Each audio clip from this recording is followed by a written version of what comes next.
Hi అండి, నమస్తే. Welcome to read with Yashu. నిన్నటి భాగంలో విష్ణువు సృష్టించిన మాయాయతి త్రిపురాసుర నగరాలలో తిరుగుతూ త్రిపురాసురులకు దీక్షనిచ్చాడు.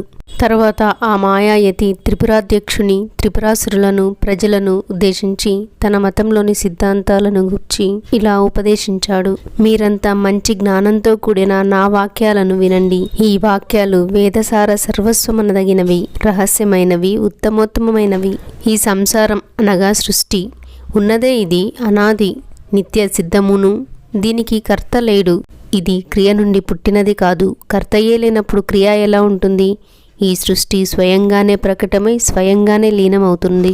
దీనికి మరొక ఆపేక్ష అక్షరం లేదు. దేహమే ఆత్మ. దేహం కంటే భిన్నంగా ఆత్మ లేదు. ఈశ్వరుడు లేడు. గడ్డిపోచ మొదలు త్రిమూర్తుల వరకు గల నామధేయాలన్నీ దేహాన్ని ధరించిన ప్రాణుల పేర్లు మాత్రమే. అంతకంటే విశిష్టత లేదు. నాకు అరిహన్ అనే పేరు. అలాగే మీకందరికీ పేర్లు ఉన్నాయి కదా. సర్వత్రా అలాగే ఉంటుంది. మన దేహాలు వాటి ఆయుర్దాయం పూర్తి కాగానే నశిస్తాయి కదా. అలాగే చీమ మొదలుగా త్రిమూర్తుల వరకు ప్రాణుల దేహాలన్నీ నశించి తీరవలసినవే. విచారణ చేస్తే సర్వ ప్రాణులకు ఆహారము, నిద్ర, భయము, మైథునము ఈ 4 సమానంగానే ఉంటాయి. ఇంతకు మించి ఎవరి దేహంలోనూ అధికంగా ఏమీ ఉండదు. పొందే సంతృప్తి కూడా అందరికీ సమానమే. గాదెల నిండుగా ధాన్యం ఉన్నా ఎవరైనా పొట్ట పెట్టినంతే కదా భుజించేది. పెట్టెల నిండా బట్టలున్నా కట్టుకునే చీర మాత్రం ఒక్కటే కదా. భూమండలం అంతా ఏలినా నిద్రించేది ఒక మంచం మీదనే కదా.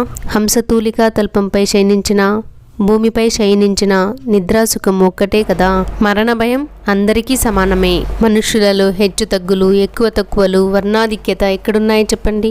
విచారణ చేస్తే దేహదారులందరూ సమానమే. ఈ సత్యాన్ని తెలుసుకుని సర్వులు ప్రాణహింసను మానండి. అహింసను మించిన పరమధర్మం లేదని వేదం అంటూ ఉన్నది. భూతదయను మించిన ధర్మం లేదు. ఒక్క ప్రాణిని హింసిస్తే ముల్లోకాలను హింసించినట్లవుతుంది. ఒక్క ప్రాణికి అభయం ఇచ్చి రక్షిస్తే ముల్లోకాలను రక్షించినట్లే. హింసను మించిన పాపం లేదు. దానాలెన్ని ఉన్నా అభయదానం గొప్పది. భయపడ్డవానికి అభయం, వ్యాధిగ్రస్తునకు మందు, విద్యార్థులకు విద్య, ఆకలితో ఉన్నవానికి అన్నం, వీటిని ఇవ్వాలి. చచ్చిన తర్వాత స్వర్గ నరకాదులున్నాయనే మాట కల్లా. ఇక్కడ అనుభవించే సుఖదుఖాలే స్వర్గ నరకాలు. కనుక మానవుడు ఏ ఉపాయం చేతనైనా ధనాన్ని సంపాదించి ఆ ధనంతో ఇక్కడే ఈ భూమి మీద లభ్యమయ్యే ప్రాసాద, వాపి, తట, క్రీడా, కానన, కేళి, కౌతుక, విహార భోగాలు, స్త్రీ సంభోగ, వారనారి నృత్యోత్సవ, వసంతోత్సవ విలాసాలను అనుభవించాలి. కామదేవుడే దైవం. మానవుడు కోరదగినది ధనం. నిజంగా ఉందో లేదో తెలియని స్వర్గం కోసం చేతికి చిక్కిన ధనాన్ని వ్యయం చేసి యజ్ఞ యాగాది క్రతువులను దాన ధర్మాలను చేయటం వృధా. వేటకు వెళితే రేపు దొరకబోయే నెమలి కంటే ఇప్పుడు చేతిలో ఉన్న పావురం శ్రేష్టం కదా. లేని ఈశ్వరుని కొరకు చంద్రాయనాది వ్రతాలు తపస్సు చేసి శరీరాన్ని హింసించటం పాపం. ఈ దేహమే దైవాలయం. ఇందులో 5 జ్ఞానేంద్రియాలు, 5 కర్మేంద్రియాలు, మనస్సు, బుద్ధి అనే 12 ఆరాధనా స్థానాలున్నాయి. మనం చక్కగా వాటికి ఏ లోటు రాకుండా అవి కోరిన వాటిని సమర్పించి నిత్యము పూజించాలి. హాయిగా సమస్త భోగాలు అనుభవించగానే కోరికలన్నీ తీరి వాసనలు నశిస్తాయి. వాసనలు నశించగానే మోక్షం సిద్ధం. ప్రాణిహింసతో కూడుకున్న అగ్నిష్టోమాది యజ్ఞాలు పాపహేతువులు. పరబ్రహ్మ యొక్క స్వరూపం ఆనందమని కదా వేదం చెబుతున్నది. ఆ ఆనందాన్ని మీరిక్కడే పొందటానికి ప్రయత్నించండి. ఇంద్రియ పటుత్వాన్ని కోల్పోయి అనారోగ్యంతో మూలుగుతూ పడి ఉన్న ముసలితనంలో భోగాలను ఏమనుభవిస్తారు?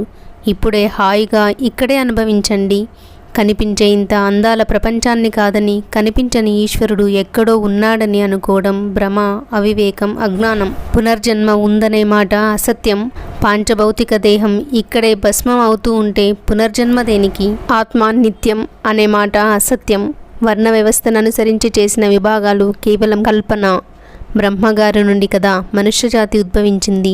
ఒకే తండ్రికి 4 పుత్రులు జన్మిస్తే వారిలో హెచ్చుతగ్గులేముంటాయి? ఇక్కడ కొందరేమంటారంటే రాళ్ళు, మనులు, రత్నాలు, చెట్లు, లోహాలు, అలాగే చరణాయుధాలు అంటే కోళ్ళు మొదలుగా శునకాలు, ఆవులు, అశ్వాలు, మదగజాలు ఒకటేమిటి? సమస్తమైన సృష్టిలోనూ ఉత్తమ, మధ్యమ, అధమ జాతులున్నాయి కదా.